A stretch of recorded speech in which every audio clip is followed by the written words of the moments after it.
Welcome to Lipstick Attitude, hosted by Dr. Elizabeth King, psychotherapist, hypnotherapist, author, and motivational speaker, specializing in trauma and women's mental health, and Yvonne Haase, psychotherapist and coach specializing in relationships, couples, and women's issues. This show is your dose of inspiration, information, and laughter. In each episode, Dr. King and Yvonne bring you hacks, tips, and inspiring stories to help you live a successful life. So ladies, grab your lipstick. It's time to do this. The Lipstick Attitude podcast is powered by Stilettos and Lipstick Foundation, a nonprofit movement to empower women and children from all walks of life to be resilient, self-confident, and purposeful leaders through education, mentorship, and community outreach.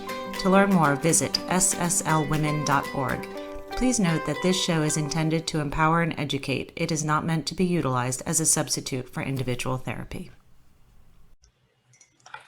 Well, hello, everyone. Welcome to the Lipstick Attitude. My name is Dr. Elizabeth King. I am your host, and my co-host is Yvonne Haase. Hello, Yvonne. Hello, hello. Welcome back. Welcome back, everyone. I hope you're all listening to our wonderful episodes. We have an episode out every single week, so make sure you're listening, subscribing, and sharing, and all that good stuff. Make some comments. And today we have a very famous man. Yvonne, you're gonna have to say his name because I'm not gonna get it right. You, my dear, have got to stop being chicken. I am chicken, and I don't care. Leave me alone. She's Spanish. That's her next excuse. I'm Spanish. Leave me alone. Introduce our guest because I'm going to butcher it. Our guest today is Mr. Stephan Tchividjian. There you go. Well done. There we go. Tchividjian. Tchividjian. Okay, Tchividjian. I'm going to practice all day long today, Stephan. I promise. Now that it's over, good call there, my friend. Good job. You always have to throw me under the bus. Really? Seriously? But welcome, Stephan. I won't say your last name. I'll just say welcome. That's good to be here. Thank you. Thank you. Thank you. You don't have to say my last name. Oh, I'm not. I'm not even going to try. Okay. I'm not. So welcome.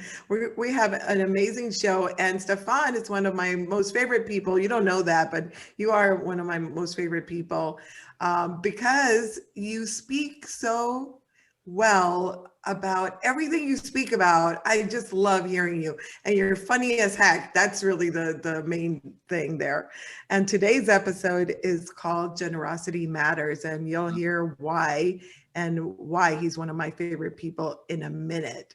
Yvonne, you want to take it from there? I sure will. So everyone, please welcome Stephan Tchividjian. Born the eldest grandchild of the Reverend Billy Graham, provided Stephan at an early age a kingdom perspective that he maintains to this day. Stephan currently serves as one of the founders and the president of the board of the National Christian Foundation of South Florida, formed as a platform to encourage and facilitate generous giving among the South Florida Christian community, impacting local, national, international needs.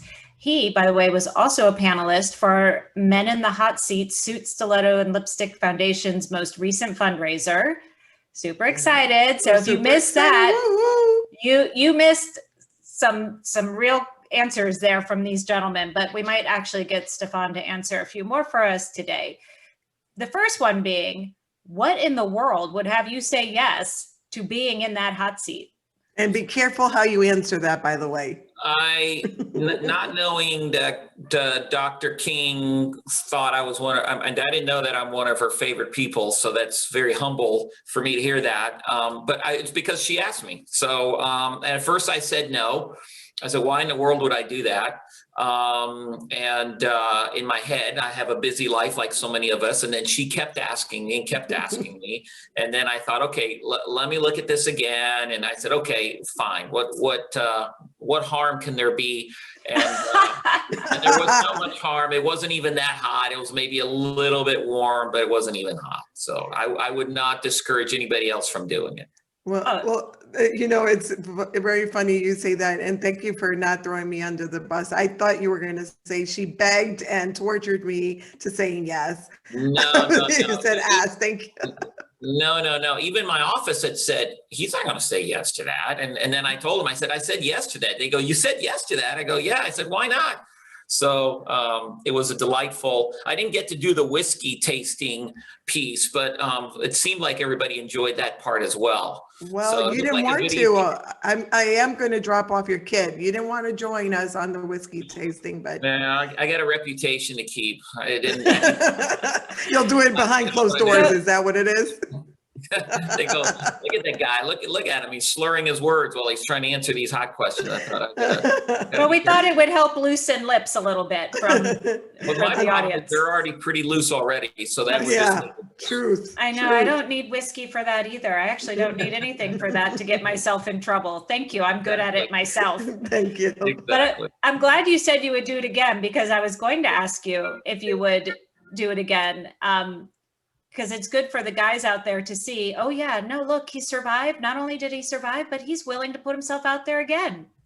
Yeah, you know what? And I would venture to say that doing it in person would even be a little hotter, because you've got, you're in the room, you feel the tension when those questions come your way. So in Zoom, you can just sort of quickly, disconnect or mute or turn off your video or, whatever. Pretend you're getting a phone call. There's easy ways, which I may do during this podcast. You never know. If all of a sudden I appear on you, you'll be like, what's going on? Right. We also can't mute the audience when it's in person. So you never know. Exactly. There's no filtering of questions if people are in the room. I have no control. Right. Yeah. So write this down, Yvonne, that he said yes to doing it again. And hopefully it will be in person and you will feel a little bit more of the heat. But we'd like to tell our guy panelists that it's going to be super hot, so that when the questions come in, you have such high expectation of it being hot that you go, oh yeah, it was just warm. Yeah, this was good. Exactly.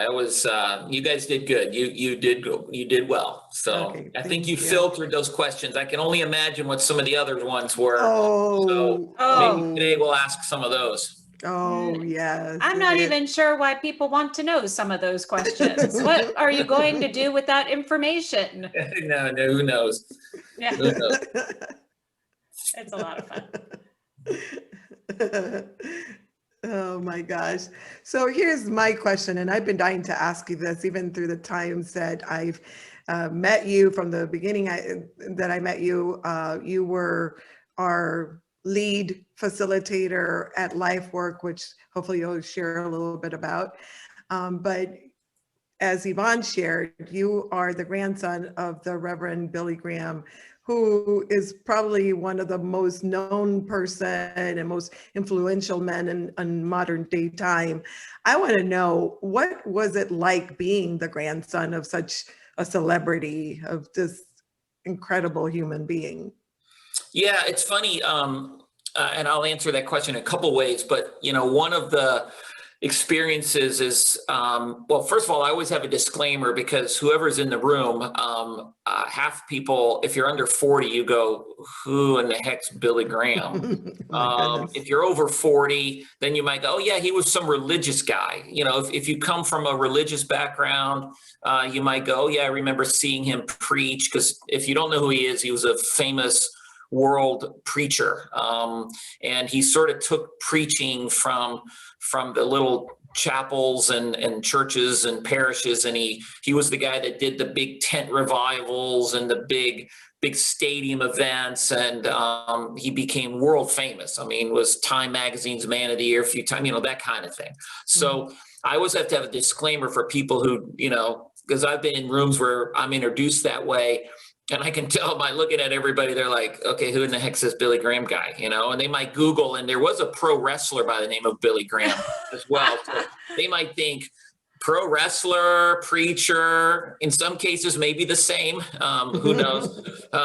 So I grew up but when I grew up, he was already famous. So I've often equated it to, like, if you talk to a kid who grew up in a home of a billionaire, you go, so what was it like being, a billionaire, living in a home of a billionaire? And you go, I don't know. That's always what I always knew. So it wasn't like he was a nobody and then, he had won the lottery, or he had, gone on Shark Tank or something and became super famous and everybody's talking about him. He was always there. But he was always incredibly accessible. So I never saw him necessarily as the famous guy. I just saw him, what we called him was Daddy Bill. was our nickname for him as grandfather. And I, being the eldest, he was still relatively young when I became, the grandchild. So I get to see him, spend time with him, travel with him. And I think, what was it like? I think it was normal. I mean, it wasn't like your normal grandfather that, plays baseball in their backyard or takes you down to the local watering, fishing hole. And, but he was authentic. And I will often say I never saw an inconsistency with the public man and the private man, which unfortunately in today's world where anybody who's a leader, whether it's a religious leader, political leader, business leader, entertainer, whatever, we've become so cynical that, they say one thing and then we find out later they're actually doing the opposite. And you're going, especially when it comes to the church world. And so that really helped shape my faith early on, because I think, there's a default. I mean, I'm a cynical person to begin with. But to see that when I was raised, not that he was a perfect man, but that was huge for me. So all in all, it was a great experience. Got to meet a few famous people here and there, that were his friends. He was real close with John and June Carter Cash. And so, the old Johnny Cash, that was sort of cool. And, that kind of stuff. So it was good. So when you were little listening to him, were you sitting there going, oh man, that sounds good? Or were you like just a kid going, oh man, I've heard this one before? Yeah, you're like, so, I was raised in what they call a Christian home. And some people listening maybe could identify, oh yeah, I grew up in a Christian home or a Catholic home or a religious home or an atheist home, whatever. I mean, I was raised that way. And I think I have to give my parents and my grandparents great credit because they raised us in a way that it was not a bunch of like religion, like a bunch of rules and you better do this. And if you don't do this, you're going to get in trouble. And you're always trying to make God with a big old beard happy or he'll strike you down. It was really much more relational, like your best friend kind of stuff. And it had to be authentic to your own story. So I was taught, my faith isn't because my grandfather was a man of God or my parents were that way. At some point I had to go, is this for real or is it not? Do I believe this? Do I not? That kind of stuff. So, we went to church on Sundays. Half the time we were bored out of our skull, watch my grandfather preach, thought, yeah, it's pretty good. I think as kids we weren't forced to watch him. If he was on television, it was like, get over here. It's time to watch your grandfather. No, I want to play. No, get over here. It wasn't that at all. I think I was probably more intrigued by, watching the $6 Million Man or something like that. That ages me, but, than a Billy Graham special. But, it is what it is. What lesson do you think you walked away from your childhood from him specifically, if any? There's a couple, but I'll probably highlight, he was by far the most humble man I've ever met.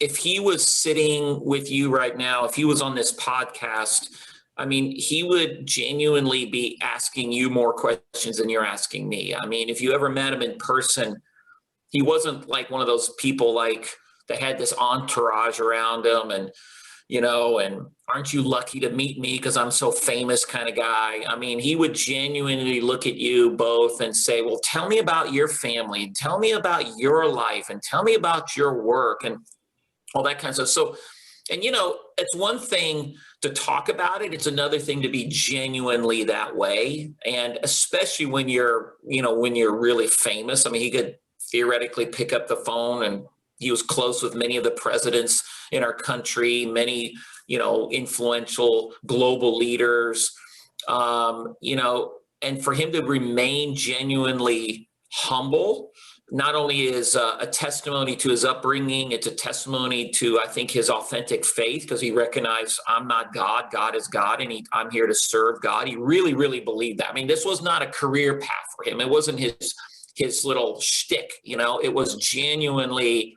a true sense of believing in God and that God had uniquely created him and that he was basically telling that story, like, hey, God's my friend and I want to introduce him to others. And I think my grandmother, I mean, she doesn't get a lot of fame, but she would be on this podcast. She'd be wearing red. Yeah, she became famous. My girl. She became famous. You guys would like this.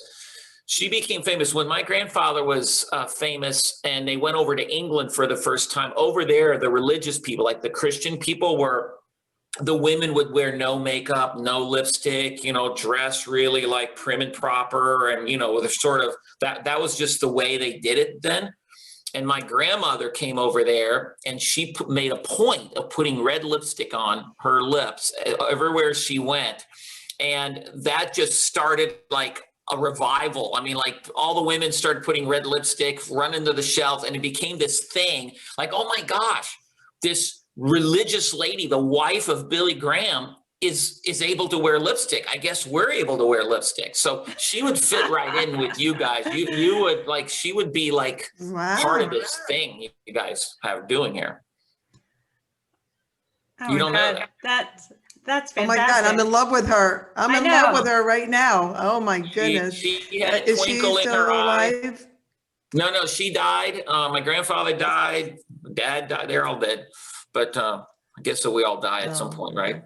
So yeah, at some point. At some point, but not today. I was going to say, not today. Stephan, you said that your grandfather was so humble, and I just want to just say that I remember right after Life Work, which is an amazing leadership workshop that I participated. I believe it's 8 or 9 months workshop. You asked for a meeting with me, and I was a little bit intrigued what that lunch meeting would be. And I remember you asking me questions, genuinely asking me questions about me and who I was. And even before the podcast, you were asking Yvonne. So I think you learned the lesson well from your grandfather is all I'm here to say. So thank you so much.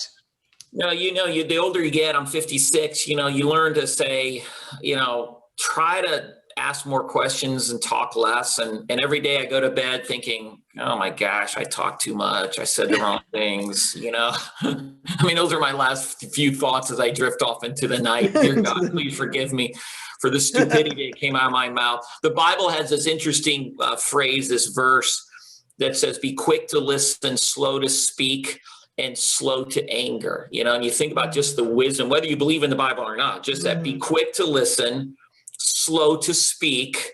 And today would be like slow to text, slow to tweet, slow to email, and be slow to anger. How many times I've given myself time if someone ticks me off or whatever, I go, okay, just don't react, take a deep breath. Maybe there's another angle to this. And so many times you go, oh my, thank God I didn't say anything, because I would have been a fool, so part of that's the whole humility thing. And man, oh man, I pray to God every year, let me be a humble man. And he likes to answer that sometimes because he humbles you in some way. You're like, what? I didn't mean that like that quick. You answered that right away. I was hoping for a warning there. Just a slight warning it was coming. Here you go, Stephan, lesson coming. It's so good that you said that though, Stephan, because so many of us that are not I would say walking in faith, or so many, I'm walking in faith, but there are people out there walking that are not walking in faith, or people that are in their faith walk, but don't feel like they've arrived, and they feel judged and they feel guilty and they feel shame and all that.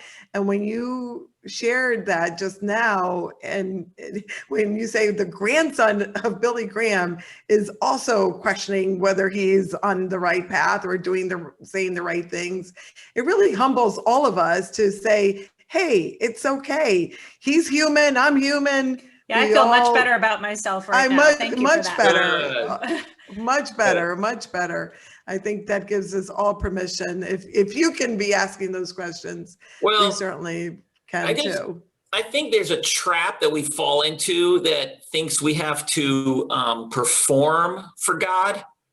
And I think religion has a lot, and I spent a bulk of my time in the church world. I'm what you would call evangelical Christian, even though that evangelical word is super weird right now. And so I'm probably remove that because, it means a political party or something nowadays. But you sit there and I go, and there's a lot of things I don't get. I've had people come to me and go, so you're a follower of God, and yet, do you believe in this? What about this? What about this? And I go, I don't know. And they go, what? You don't know? And I go, no, there's a mystery. There's a tension. That's what faith is. Faith is not knowing. I remember asking my grandfather a question once. He was here in South Florida and we were getting a hamburger together, and he always loved to go down to the Marriott. He stayed at the Marriott. So that was his thing. And so I remember asking him this question. I said, hey, Daddy Bill, in the Bible, it says this and that. And what do you think? I'm confused. And he looked at me as he's eating his hamburger. He goes, I don't know. And I was like, okay, so Billy Graham doesn't know, and he's okay with that. And I guess I'm okay with not knowing everything. And I get really freaked out when I meet people that, especially Christian, like religious people, that have an answer for everything. Like they figured it all out. They're like, big red flag when that goes up. I know you guys like the color red, but big red flag. And I just think that, it's not about performing. Think about a friendship you have or a marriage. If every day I wake up thinking, okay, I got to do these 10 things to make sure my wife's happy. And if not, she just gets ticked off. And if she thinks the same thing, like I've got to do all these things to make my husband happy. And if I don't, he just gets ticked off. At some point you get exhausted with that kind of relationship and you go, I'm done. Forget it. Just love me for who I am. And I will become a better person because of that versus always trying to make me somebody that I'm not. And that's where I think the narrative in the whole, this is why I'm enthusiastic about my faith, because I truly believe I see God as a friend, as someone who's molding and shaping me, but he's more interested in who I am than what I'm doing. And I think that's a narrative that gets lost a lot. And so, I don't sweat it that much. I mess up every single day, but I'm a better person because of it. So, yeah, I don't know. And I love that you're honest about saying it. We talk about being perfectly imperfect and how you need to embrace and love yourself regardless of your imperfections. And, in Christianity, we talk about sinning. We all sin, but being okay with learning and being part of the journey. Right. So thank you for being, and hence why you're one of my favorite people, by the way.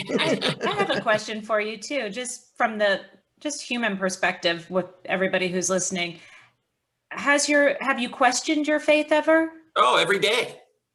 Every single day, which I think is part of the beauty of it. That's what faith is. In the Bible actually has this sentence that says, and defines faith. It says, faith is the substance of things hoped for and the evidence of things not seen. So you think about that, like you marinate on that. It's the substance of things hoped for and the evidence of things not seen. So every single day, I will find myself I like to argue, so God and I are arguing all the time in a good kind of way, like in a healthy way. Like if you have that friend of yours that you really enjoy, that iron sharpens iron kind of thing, it's not like a combative thing, but there's a whole ton of things I don't get, that I don't understand, that you scratch your head and all that. So yeah, I think it's perfectly healthy to question your faith, because it shows that I'm actually care. If I was like, whatever, like if you're in a marriage, for example, and the answer becomes whatever, that means you don't care anymore. Like you just don't care. And that to me becomes dangerous. And so I like asking God questions. And I got a million of them right now. So. That's great. Well, that gives us all permission to ask questions too. But I think people need permission, like you were saying, God, if your grandfather didn't know and he was okay with it, you can be okay with it. Right. Yeah, so true.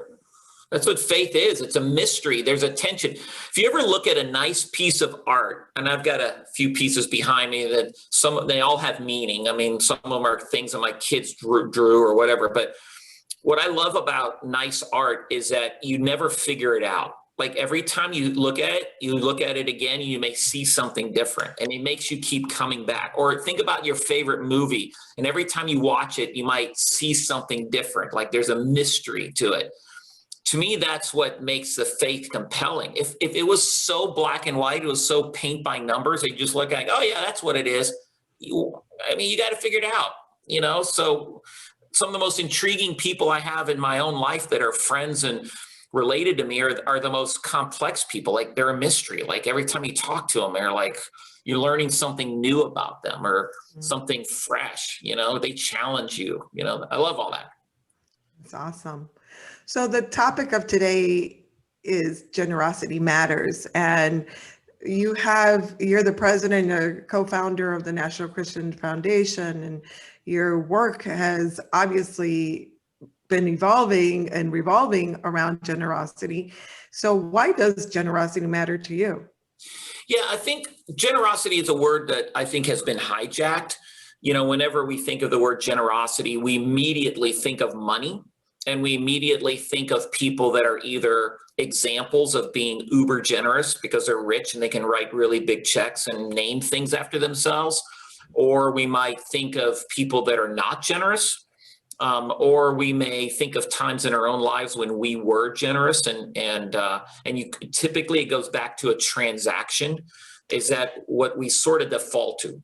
I think it's much, much broader than that. I think generosity, I try to think in real simple terms because I'm a pretty simple kind of person. And I really think of generosity as being really a difference between you live life as a giver or you live life as a taker.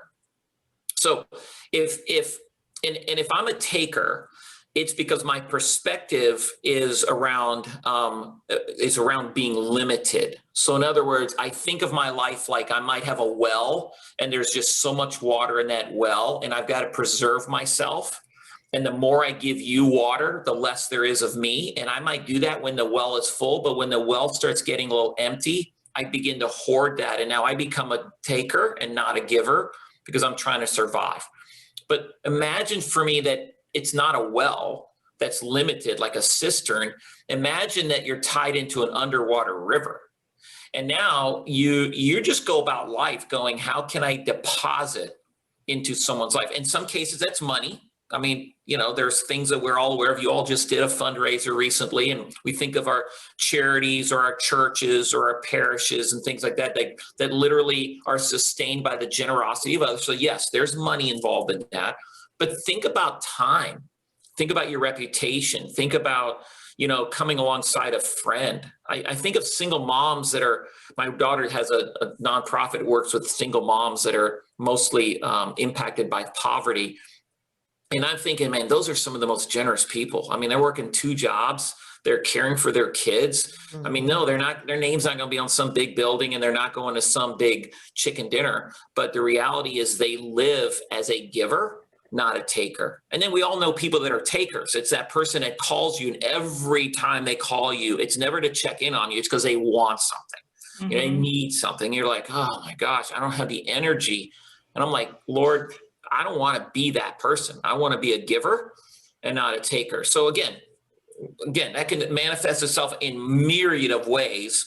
Obviously at the foundation, we address that not only from a dollar perspective, but also, as you mentioned, the leadership program we have and a few other things we do. So yeah.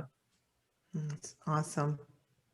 I have a question. So aside from your experiences with your grandfather, what other experiences did you have that influence your work today?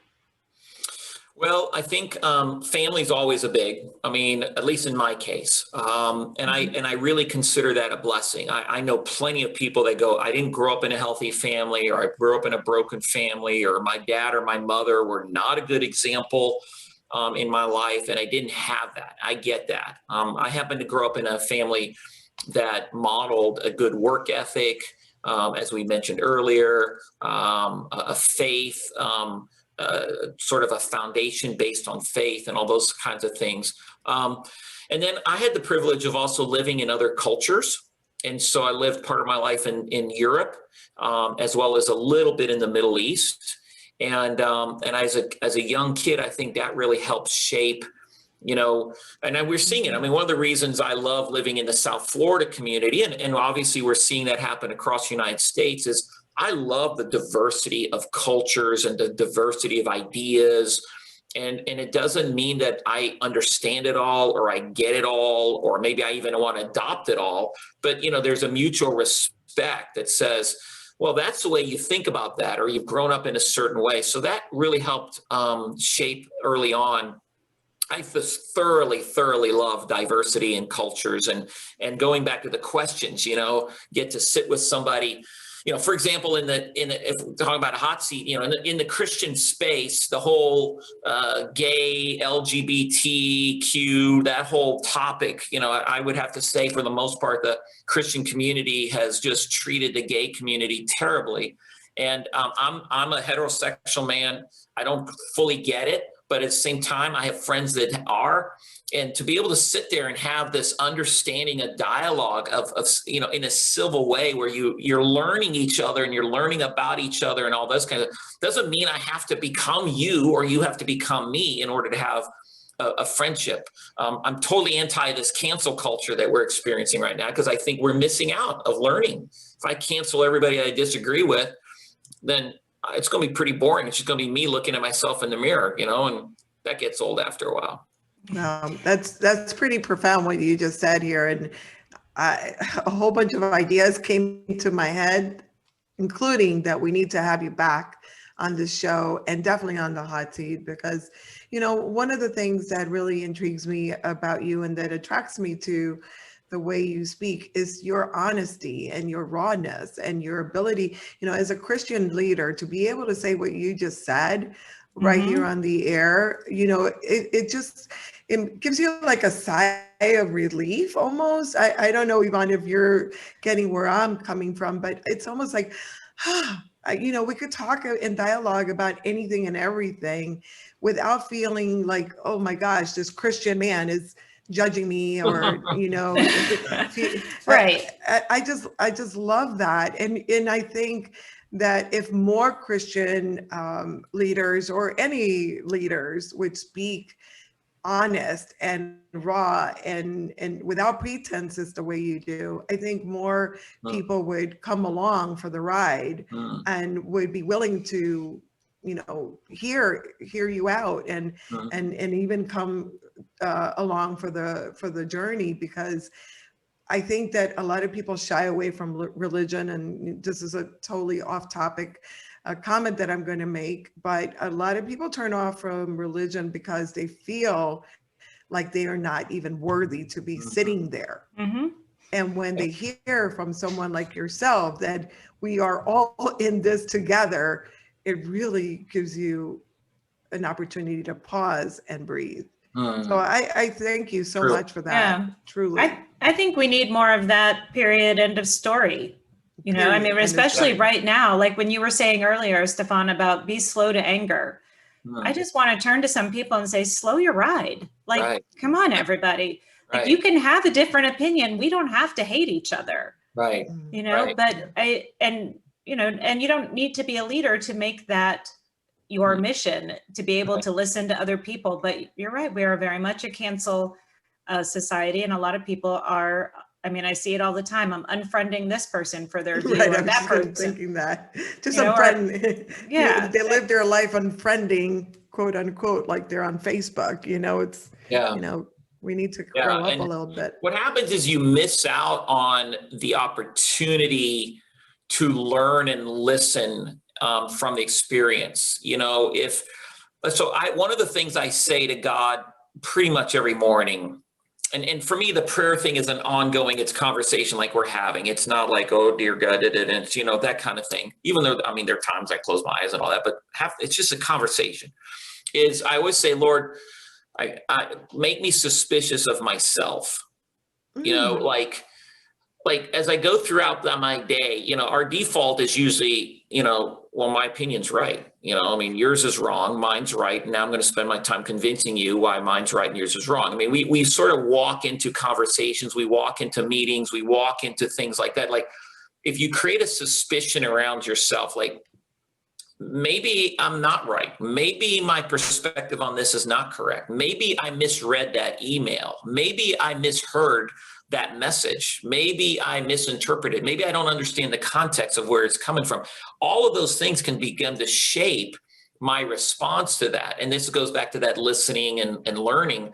And, my goodness, like during this whole thing that happened after George Floyd, I work with a lot of churches. And so we pulled together on Zoom, African-American churches, Hispanic churches, and white churches, just the pastors, to have some really honest conversations about what was going on. Because even within the church, it was divisive. I mean, it was really divisive.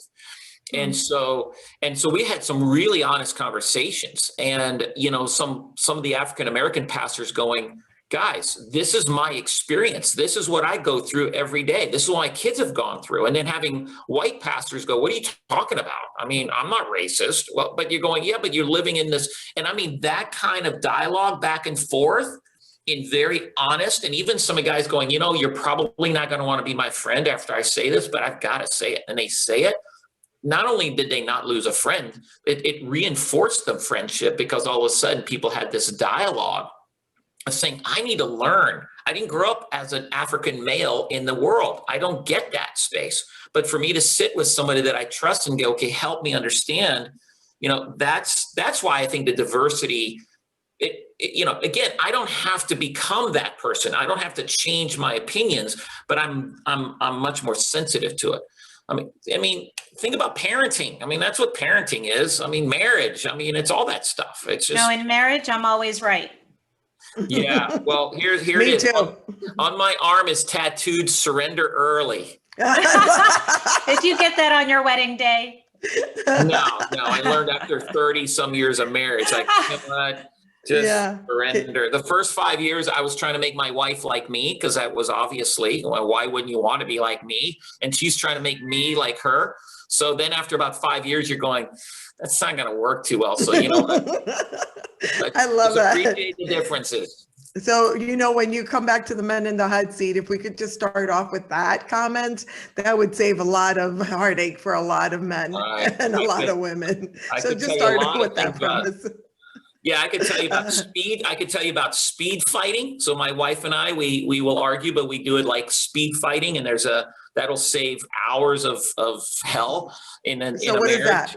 What is that? You speed fight. I'll tell you a brief story if you want me to. Yeah, go ahead. Yes. So my wife and I, we try to take about 2 weeks every year, just the two of us. We have 5 kids, 7 grandkids. So we say, okay, we've been doing this for the last maybe 20 years, where the two of us will go away, just the two of us. So we'll go to the Caribbean or do something like that.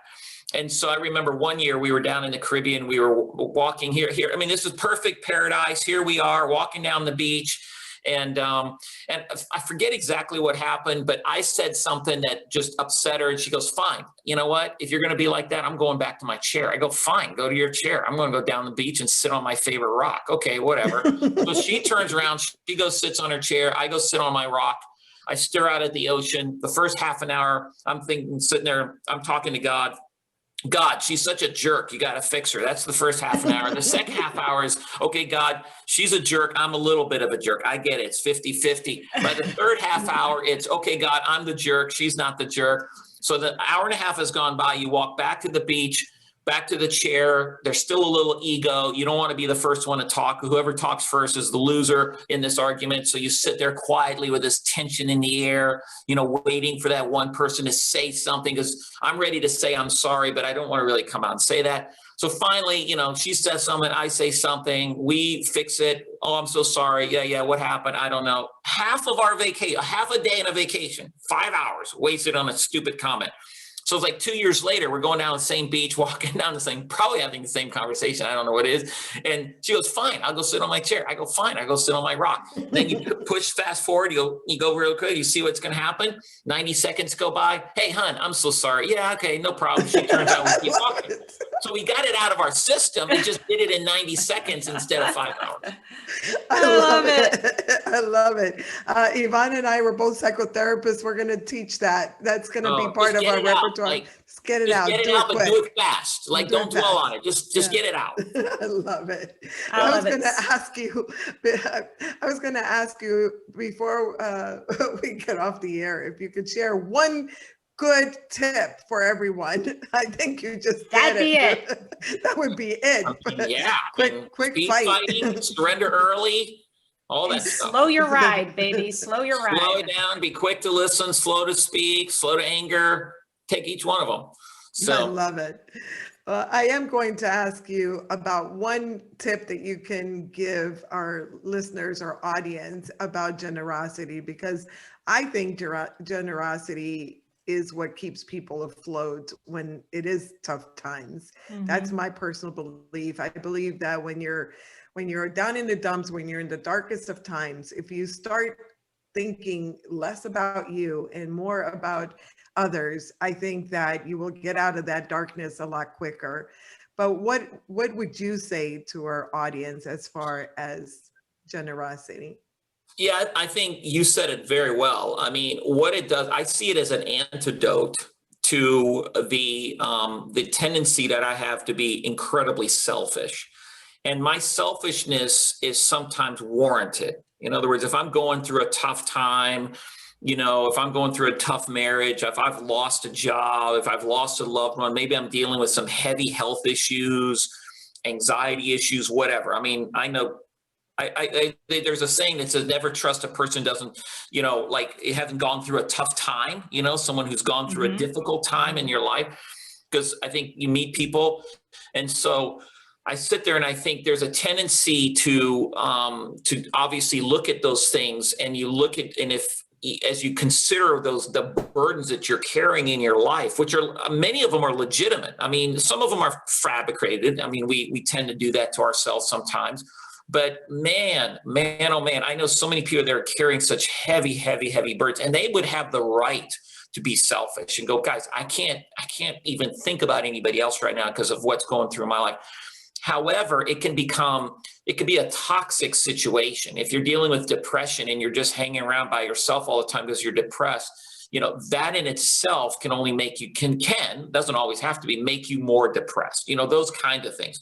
So I have found that, when you're actually going and says, I'm going to actually be a giver, I'm going to actually, pour into somebody. I'm going to go out of my comfort zone. I'm going to get off the couch. I'm going to go do something. I think, for example, in my life, prayer is an important part. Sometimes the generosity is in the simplicity of the prayer.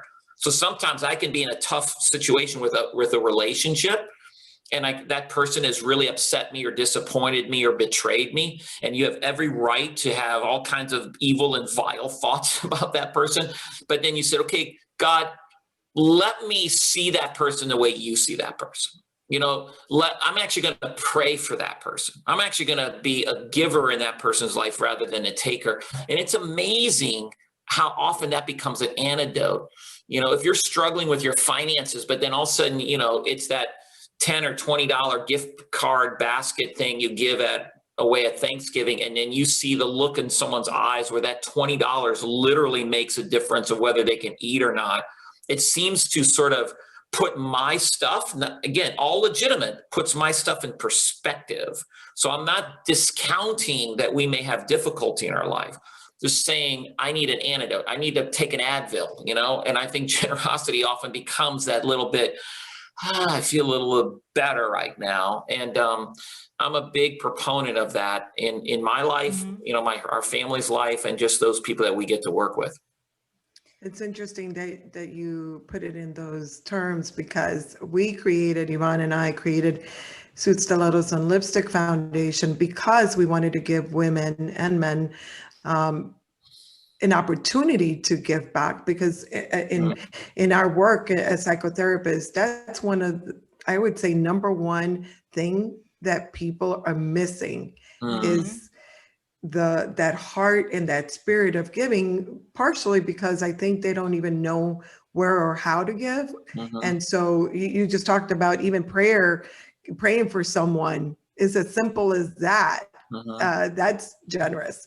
Sure. But, you know, giving people the opportunity, like, for example, we're doing our toy drive, we're doing fundraising for our mentorship program for kids and for women, and the toy drive. Well, we get people involved that are leaders involved in doing those things because they too will step out of their comfort zone and out of their you know, four walls of, you know, just being focused, razor focus on what they're doing for themselves, and feeling sometimes, you know, their life is out of control, especially through COVID, right? Everybody feels like what's next and what's coming down my way. When you really step out of that comfort zone and have that heart of generosity, I think your life really changes. Yeah. Well, So, very well said. Yep. So true. Yeah. So, thank you. So, no, thank you. And we always end our programs by me asking the question of how would you like, what would you hope your legacy will be? How would you like to be remembered? Because we feel like we are creating legacy in the work that we do. And certainly you're doing that as well. But what do you hope for your legacy to That's be? always a good question. I think the word faithfulness is a word that I would like to be somehow woven into whatever is said about me. I have on my arm is another tattoo that says a long obedience in the same direction. And it's actually a saying that Nietzsche had said, but then a pastor by the name of Eugene Peterson, he's passed away, prolific writer, he had taken that and sort of wrote a book about that with this idea of a long obedience in the same direction. And I love that thought of that saying, because it does reflect faithfulness, whether it's my faithfulness in my marriage, with my children, grandchildren, in my work, in my friendship with God. You know, life tends to pay dividends in the little by little. Sometimes we're always swinging for the bleachers, and it's more like just get up and get out of bed and go do what you're supposed to do today and call it a day. I mean, yeah, so, you know, I would hope that would be the legacy, that people would look back and say, you know, he was a faithful guy. I don't need to be famous. I don't need to be rich. Don't need to be any of that. But, you know, he was a faithful guy. So, and by God's grace, because I always say I'm 5 seconds away from being a total idiot. So, any moment there, I could take a detour. And, you know? and that time frame gets shorter and shorter as we get older, I think. Exactly. I can get there in about 2.5 seconds. Yeah. One of the cool things about getting old, they like my grandkids call me Grumpy as my grandfather name. I don't know why, because I'm not a grumpy guy, but it gives me license to be grumpy when they're around them. I'm like, get out of here, little kid. You know? So it's really nice. Leave him alone. He's grumpy. You're hilarious. That's awesome. So awesome. Yeah. You probably make a really fun grandpa, I think. Yeah. We do have fun things. Awesome. So, Stephan, please let us know, and we'll put this in the show notes. If anyone has questions for you or wants to learn more about the work that you do, how can they reach you? I mean, a simple email is fine. My personal email is my initials, S as in Sam, N as Nancy, T as in Thomas, SNT at NCF. So it's N as in Nancy, C as in Charlie, F as in Frank, giving, like I'm giving you a present. So ncfgiving.com. So SNT at ncfgiving.com. And that's my email. That's awesome. Love it. Yeah, please reach out to Stephan and find out about life work, because it was probably one of the most influential workshops or training that I have been part of. So Well, thank you. That says a lot. Absolutely amazing. So, and you meet amazing people there. That's how I met Stephan. So it is time, ladies, whip it out. And that is your lipstick, is what we're talking about. We end our show, Stephan. Obviously, you'll just get to watch by putting on our lipstick attitude. What is your grandmother's name? Her name was Ruth. Ruth. I want to dedicate this lipstick attitude to Ruth. This is our war paint. this reminds us that we are resilient, strong women, that we can and will overcome anything that's put before us. And we just need to lock arms and move forward, because you can. So let's do this together, ladies. Let's do this together. And gentlemen, you're also welcome to join us. Thank you, Stephan. You were an awesome guest, and we will be inviting you back in all ways, shapes, and forms. Men in So the get hot ready. seat, back to get ready. We love This it. was a pleasure. Appreciate what you guys are doing. That's awesome work you're doing. Thank you so much. God bless.